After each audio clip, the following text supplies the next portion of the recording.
Guys, gals, and M-Pals, today I'm telling a story. And I'm taking you all back in time. Back in time to a different age of the internet. Back in time to before Breadtube. Before ContraPoints had 1 million subscribers. Before Destiny had debated every right-wing pundit you could imagine. Before Vosh existed. Before I existed. Before there was really an overwhelming community of lefty content creators here on YouTube. What were things like?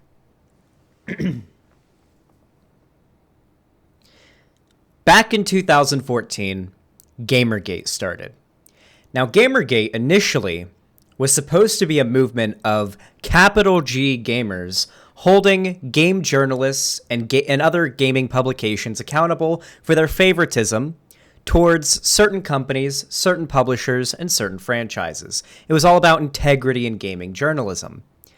Regardless of what the intentions were, the true intentions were, going into Gamergate, it ended up devolving into massive harassment campaigns of female games journalists and other women or trans people or any progressive person in the gaming community that were later just dogpiled, doxxed, threatened, swatted, death threats sent to them. Just the worst stuff that you can imagine ended up happening. Following this, massive content creators, big content creators, or I should say even small ones too, an entire community erupted. And this community went by many different names. Some called it the anti-SJW community. Some called it the intellectual dark web. And some just called it the skeptic community. Now, the skeptic community had people in it that ranged politically from liberals or even borderline leftists like SocDems, all the way to closeted neo-Nazis. And what on earth would make this politically diverse group of people come together to form a community of people that advocated for very similar things online, or said very similar things online? It was the SJWs. What is an SJW, do you ask? It stands for Social Justice Warrior, but you already know that. It's a pejorative term used sarcastically, like, oh, he's a social justice warrior, you know? And the social justice warrior was, here, let's find Big Red. I feel like Big Red is a pretty good, caricature of the SJW from back in the day. I feel like this image will give many of you guys flashbacks. Oh, look, we're back in Vietnam. Now, let me just move my camera down a little bit. What about this person made it so that a community of people who dedicated themselves online to dunking on them was so successful? What about it was so successful?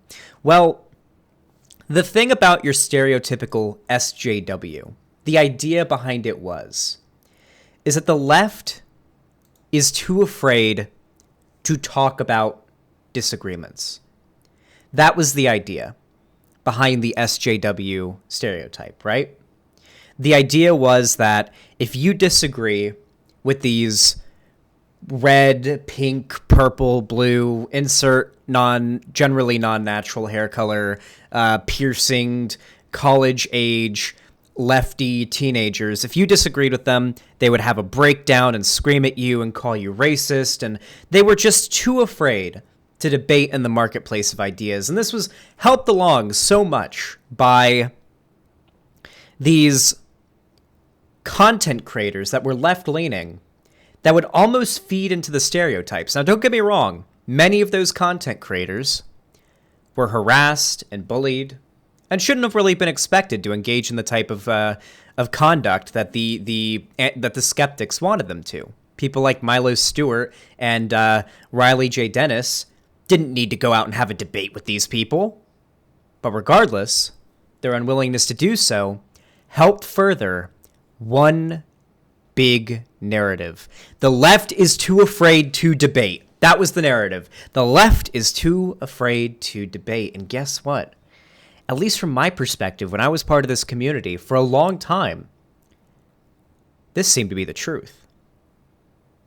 The left did seem too afraid to debate. But it wasn't because that was actually true, looking back in hindsight.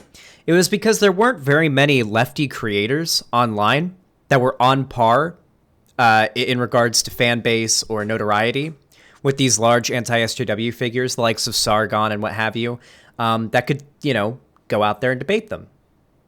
They just weren't big enough yet. But things started to change. Destiny came along, started debating conservatives en masse, and won. Gained a lot of respect from a lot of people that previously were fans of those content creators. And from there, you had ContraPoints getting pretty big as she changed the style of her videos and started to make more longer, more high production value content with not only an educational twist on it, but just generally very pleasant to watch and entertaining. PhilosophyTube started making similar content. H-Bomber Guy started making content that not only appealed to gamers when it came to such as his videos, such as like his reviews of the Dark Souls games or Pathologic or whatever. He's done plenty of videos on gaming, but he also made videos debunking things that even if you were your average anti-SJW teenager at the time, you probably couldn't take issue with. His videos debunking flat Earth and climate change denial, stuff like that. You just can't, like, even if you're like a 16-year-old anti-SJW type, you probably still agree climate change is real. So all around the same time, you start to see a lot of content creators come along and start to gain a lot of traction debating these figures. Now let's go back, forward in time to around now, to present day.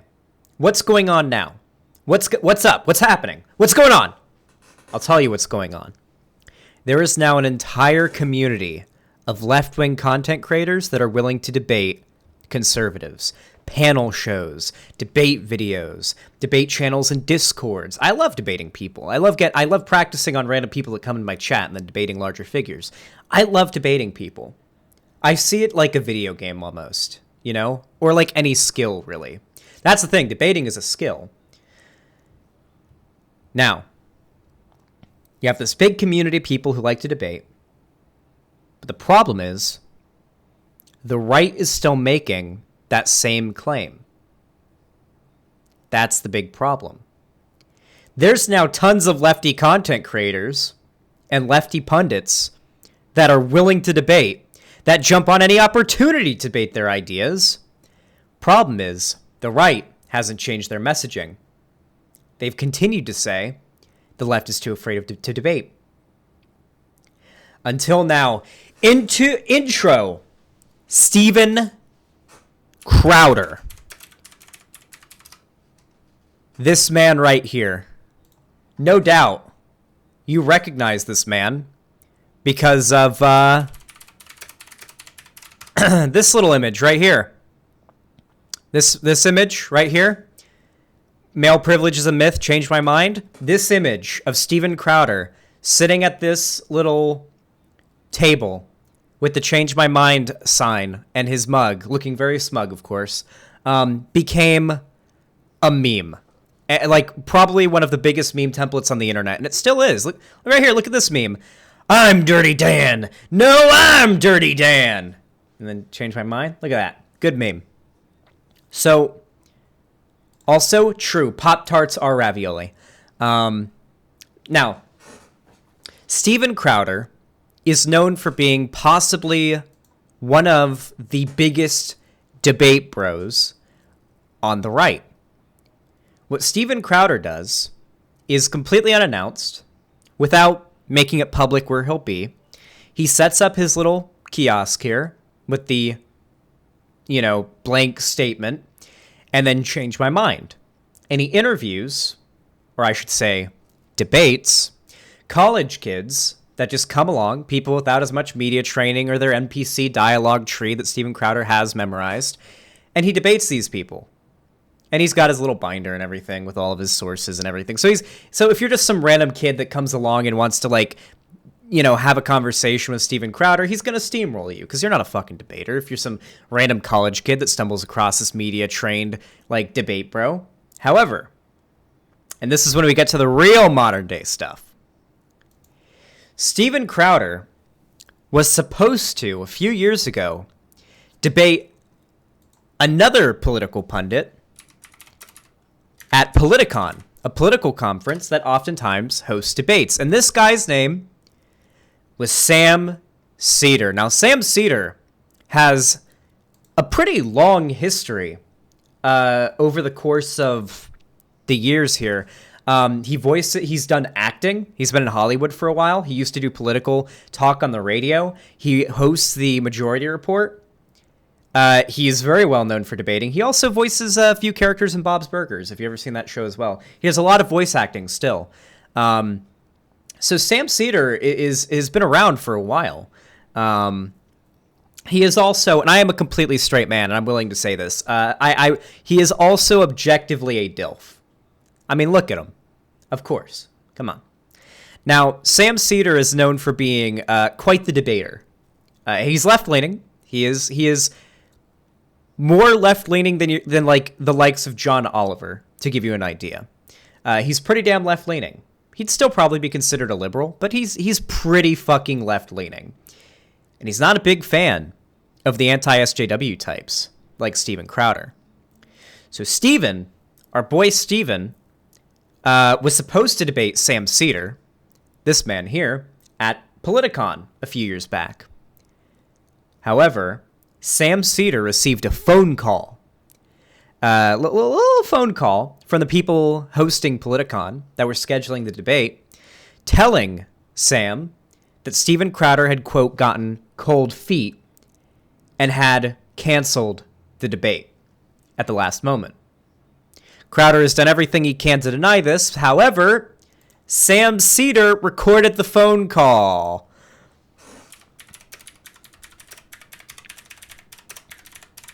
Let's go ahead and give that a listen really quick. You're probably wondering why I'm prefacing this segment with so much backstory here. I'm doing it for a reason. I promise you, I'm doing it for a reason. This backstory is very important to the overall point of this video. I promise. Oh yeah, and this has been confirmed real because Politicon has like confirmed it. So here's a clip from Sam Seder. As you know, we accidentally got a recording of a phone conversation that happened between me and someone from a representative of a conference, if you will, that was planning to host a little debate between Crowder and I, and of course also I read the emails that. Apparently it's not in this video. I tried to find the recording. You can probably find it pretty easily. Just look up Sam Seder, Politicon, Steven Crowder phone call, and you can find it, okay? It's pretty easy to find, all right? But I'm not going to spend this segment trying to hunt it down and just putting too much dead air in there, okay? And that's what the phone call said. It's been confirmed real that Steven Crowder had gotten cold feet and dropped out of the debate with Sam Seder. Now, as it turns out, the person on the phone call seemed to be convinced that Sam Seder's father, Darren, was the one doing the booking for him, was the one deciding who he debates, you know, who he has on his stream, who he interviews on his show.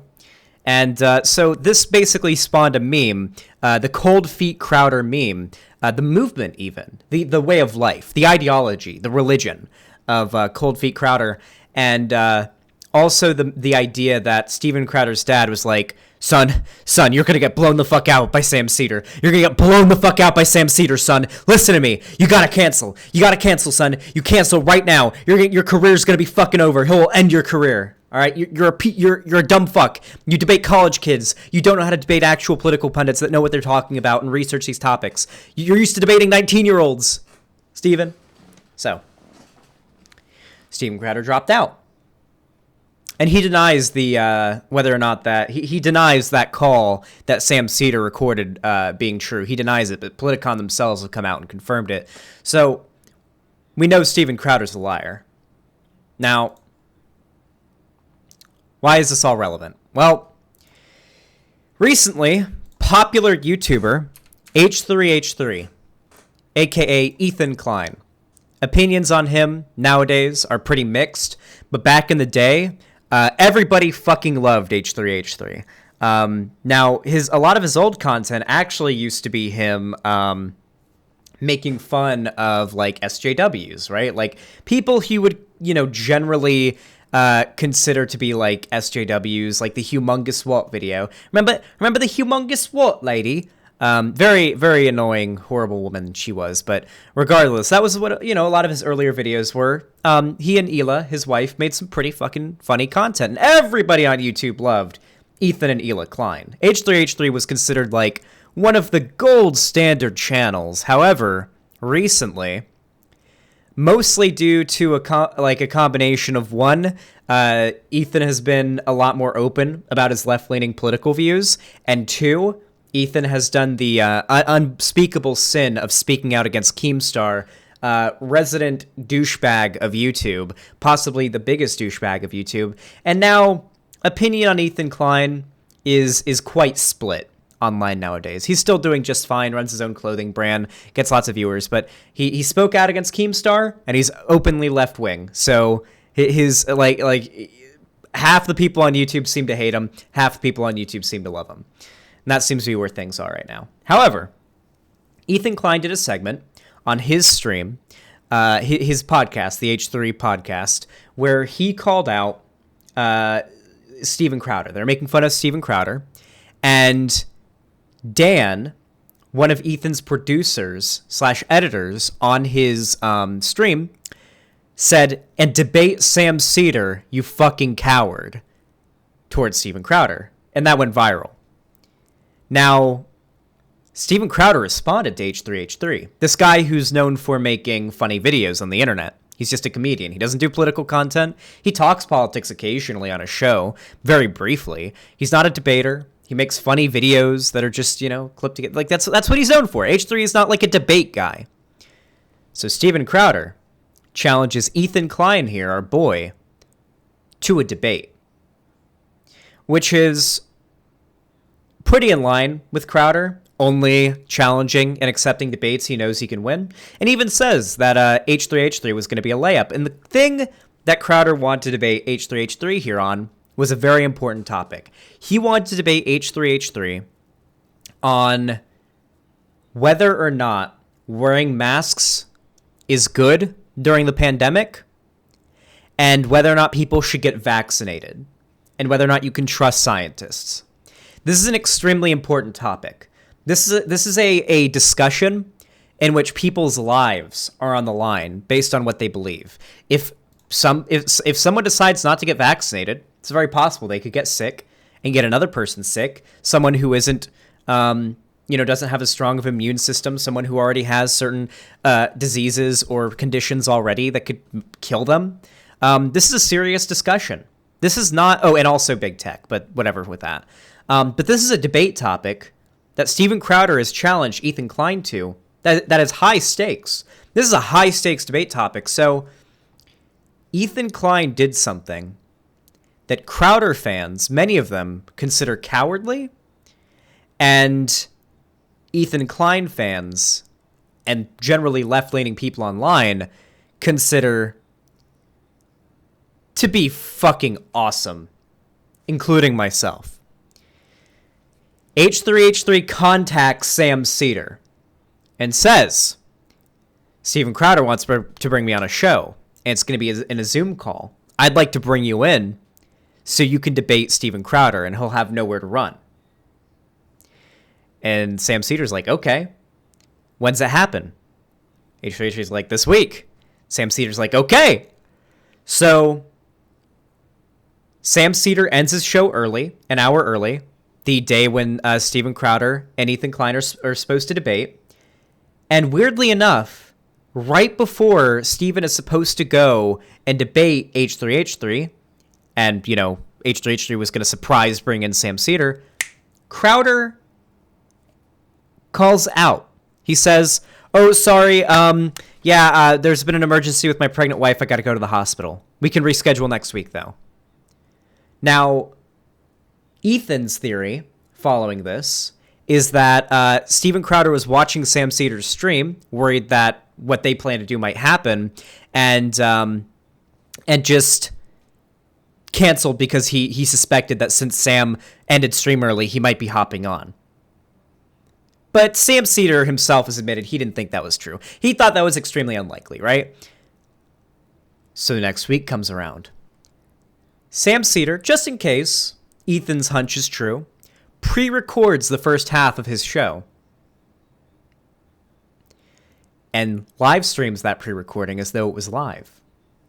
But in reality, the true Sam Seder was not on stream talking about the daily news. The real Sam Seder was sitting in a what's it called? In a Zoom call with Dan, about to be pushed into the call with Crowder and Ethan. Sure enough, the conversation starts. Steven Crowder and Ethan start talking. Now, Ethan's plan isn't to double up on Crowder and have a 2v1.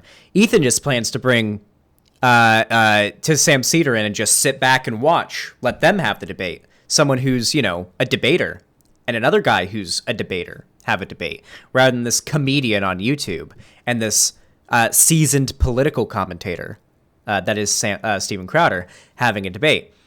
So, sure enough, Ethan brings Sam Seder in. It's a huge surprise to Crowder. He panics. Crowder has a meltdown. It was absolutely wild. If you've probably all already seen it. But he, Crowder has a fucking meltdown, and it is hysterical. It was phenomenal to watch. He uploads some copium video. He uploads some. He uploads some copium videos afterwards. Just him huffing copium after that absolute atrocity. Twitter, Cold Feet Crowder goes trending on Twitter. Tens of thousands, hundreds of thousands of tweets, wild amounts of tweets, tons of tweets just shitting on Crowder. It was phenomenal. And almost immediately, the online right starts jumping up to attack Sam and Ethan and defend Crowder. Just huffing so much. Oh, God. Huffing so much copium the right has been for the last few days since this happened. But today, we're going over perhaps the best meme. Perhaps the absolute best meme. Hold on, before we get into it, I want to see if the other article that was made by this person is here.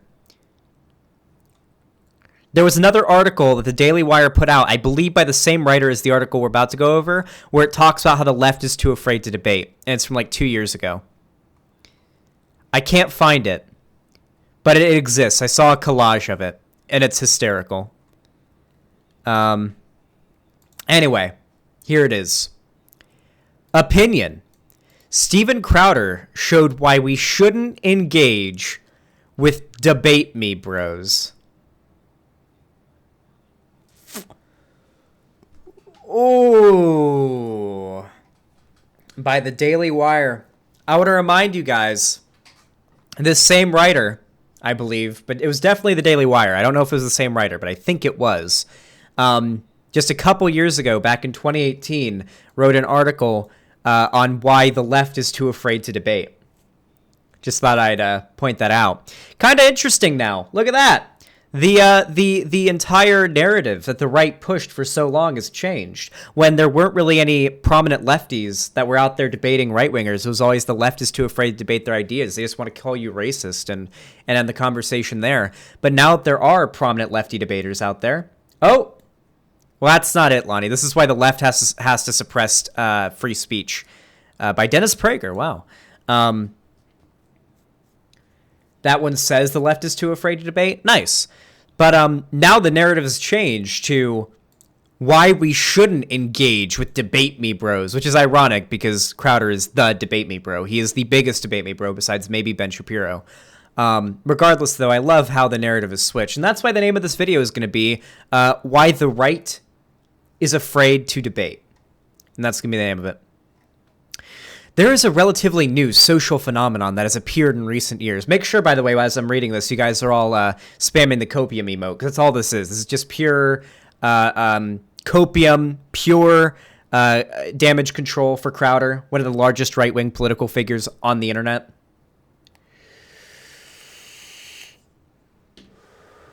Lots of copium here. There is a relatively new social phenomenon that has appeared in recent years, fueled in particular by social media and online video platforms, Debate Me culture. Also known as Debate Me Bros, there are various online figures who, often with nefarious intentions, seek out debate, both online and in the real world. The strategy itself is ingenious. It is a target of debate.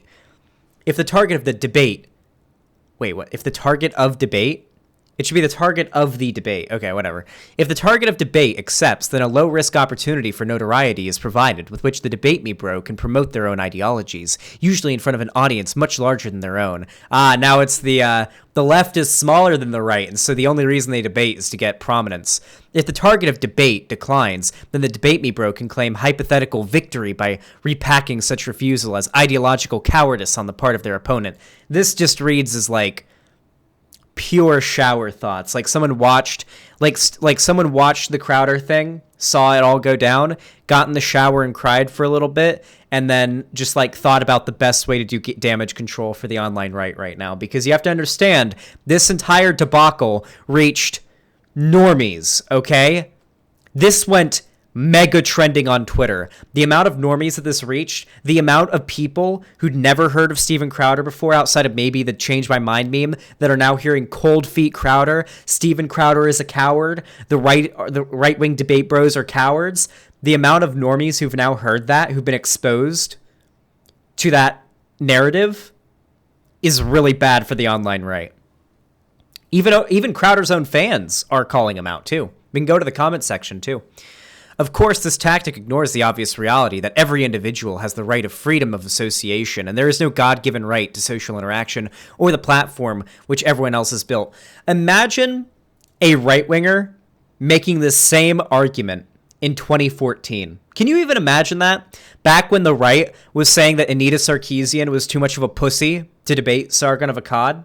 When, do you remember what, the Skeptic Bros did back in 2017 at VidCon, where Anita Sarkeesian was doing a panel on stage at VidCon about online harassment, and Sargon and a bunch of other skeptic YouTubers all went to the front of the row.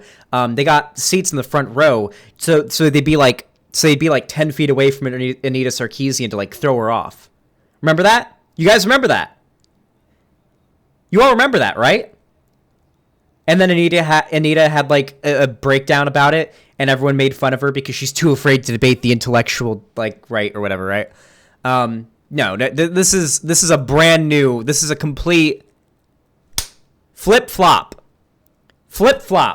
in regards to the right's narrative about debate. Complete flip flop here. However, its application is hugely effective for those who exist in the arena of attention-seeking stunts. For them, debate is not the goal. It is simply the artificial veil used to hide their hungry desire for notoriety at any cost. So, I see now. So, if someone on the left refuses to debate, then it's cowardice. But if someone on the left wants to debate, then it's clout chasing. These are rice gum level takes here.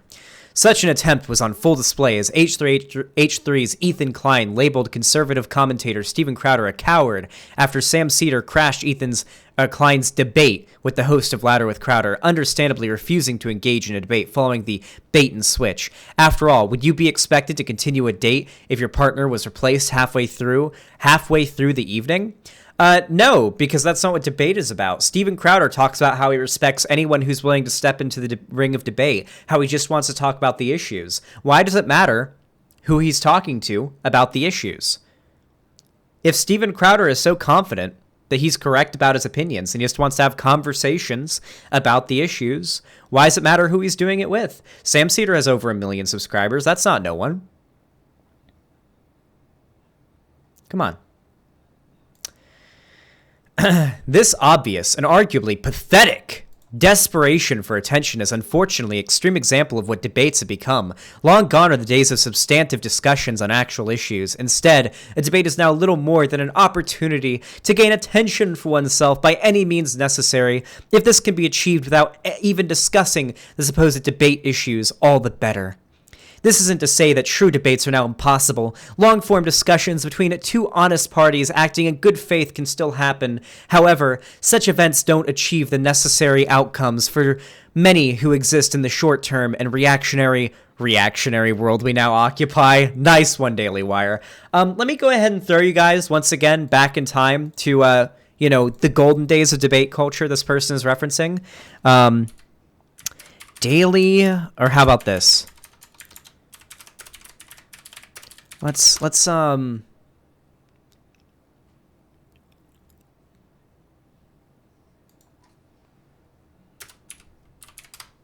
see. Let's go ahead and get a look at this. Congresswoman tries to call Ben Shapiro racist, regrets it immediately. Wrecked. Best of Ben Shapiro. Ben Shapiro triggers feminists, liberals, SJW snowflakes. Mic drop 2017. So satisfying. Ben Shapiro triggers SJW snowflakes and sends them running. Wrecked. Ben Shapiro. Ben Shapiro triggers feminists, liberals, SJWs. Mic drop 2017 by Liberty Network. Ben Shapiro reacts to insane woke training course. Well, that's newer. And then now you get Ben Shapiro. Andrew Neil destroys Ben Shapiro in BBC interview. Ben Shapiro versus Social Justice Warriors compilation #1, new 2018.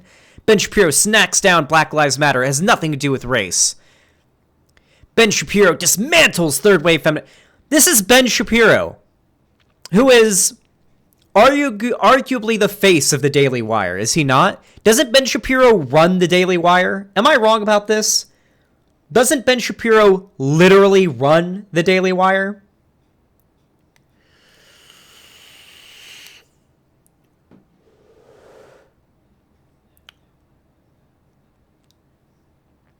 Is this not the case?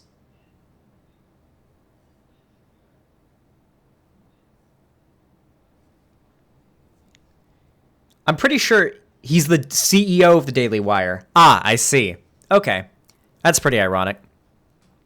To understand this reality, we must ask how debates are now judged. For the vast majority of mainstream public debates in recent history, what were the metrics we used to determine the victor? Rather than being a measured assessment of which participant put forward the clearest, most convincing formulation of their ideological position, we view debate winners as the person who achieved their viral moment, as the person who owned their opponent. In other words, the winner is the person who is able to make their opponent look like the biggest jackass. That is always what debate has been. For one, this is the Daily Wire. We looked at the titles of what Ben Shapiro fans call the compilations of Ben Shapiro debating. We know what the right considers debate. It's what everyone considers debate. Debate has never been about who is correct. I want to make this very clear. When it comes to debate, nobody cares who is truly correct on surface level. It is always who has the best and quippiest comebacks, who has and they're right about this to a degree, who has the best quippy comebacks, and who demolished the other person in the debate, who steamrolled the other person. That's what debate has always been. Practicing debates is one, you have to be correct about things, because you can get called out for being completely wrong after the fact, and that won't make you look good. But for the most part, you need to be very good rhetorically. You want to leave a good impression on people. That's the purpose. But it's funny, though, because the right used to claim the left could just never debate. But now the left is, we got right-wingers running away from debates, just like the left did back in the day. It's all changed.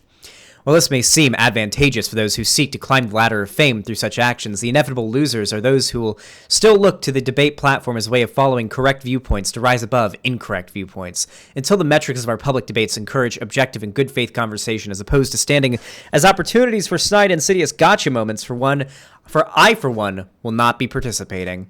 Let's go ahead and finish up that article and just go ahead and look at the comments of the video. So here's the segment. that Crowder put out. The greatest cell phone. H3H3 wrecks himself, brags about it. Louder with Crowder. This is Crowder's coverage of the event. Now, obviously, Crowder's fans, upvoted it quite a bit, but this is more pushback than I've ever seen on a Crowder video. 34K dislikes isn't anything to scoff at. Even if you look down at the comments, so am I the only one that wanted to see the debate? This shit was hilarious. I've never met more of a woman. Is not an insult a straight guy would make. Funny thing is, everyone wants to see this debate now, both Crowder fans and Seder fans. Make it happen. I feel bad for Darren the Booker to have to witness this live the day after Father's Day. Sad. I guess college students have more of an audience. 2007 Call of Duty has entered the chat. 20 people talking over each other, throwing insults. Lol. They seemed pretty cool at first. It was nice to watch, but then the rain turned into a storm. I would love to see the debate. So now, even Crowder, Destiny got destroyed in this debate. Fuck you. All right. With that said, but of course, even Crowder's fans are calling for this debate to happen. And something you have to realize is Crowder's not going to do it. Crowder is not actually going to agree to a debate with Sam Seder. He'll get murdered. He'll have his tight little booty hole spread apart and pounded. His soft, supple anus would be demolished. Like me, when I take a shit once a week. Because if you shit more than once a week, then you're gay.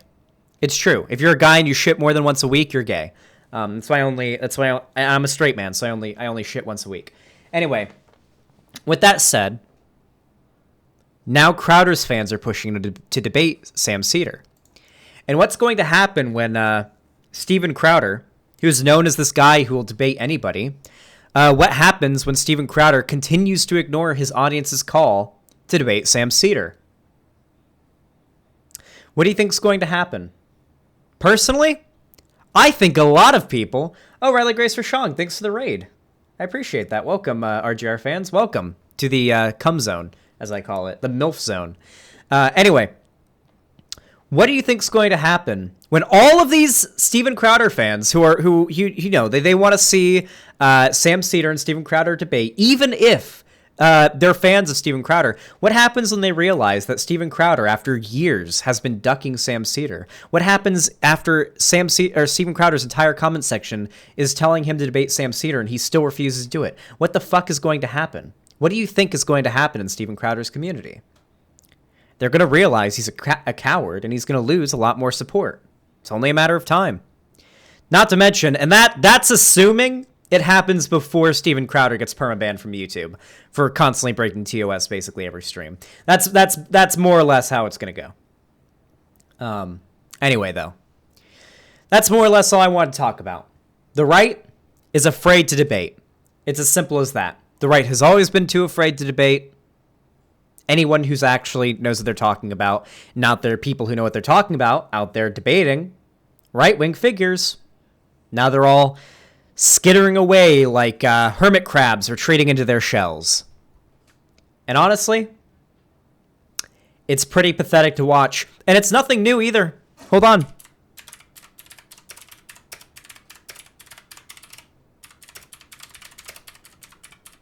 Styx, Hex, and Hammer. Styx, Hex, and Hammer, and Sargon all made cope videos after debating Vosh. Or actually, no. Styx, Hex, and Hammer never even debated Vosh, in fact. He refused to. But Sargon of Akkad and Styx, and Hex, and Hammer, after Sargon of Akkad's debate, second debate with Vosh, where Sargon got fucking murdered. Oh, God. Whew. Regardless, is it worth debating Breadtube? A 17-minute long copium inhaling contest on the part of Sargon, talking about why the right should stop debating Breadtube. And this is back in May 2020. And now, in June 2021, you got the Daily Wire. You got the Daily Wire talking about how Steven Crowder showed why we shouldn't engage with Debate Me Bros, and the right needs to stop engaging with the leftist debaters. They're dishonest. So I just want to make it clear. Now, we get to do the thing. If insert opposite side from you is too afraid to debate is like a game of hot potato, then I think the left now gets to claim the right is too afraid to debate. And that's why I'm naming this segment. Why the right is too afraid to debate.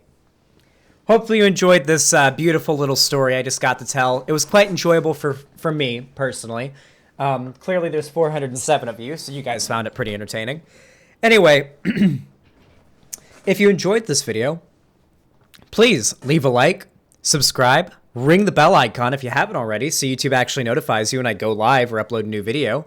If you want to support me financially, you can donate on my website or give subs on my website, xanderhall.com/live. Your contributions are very much appreciated.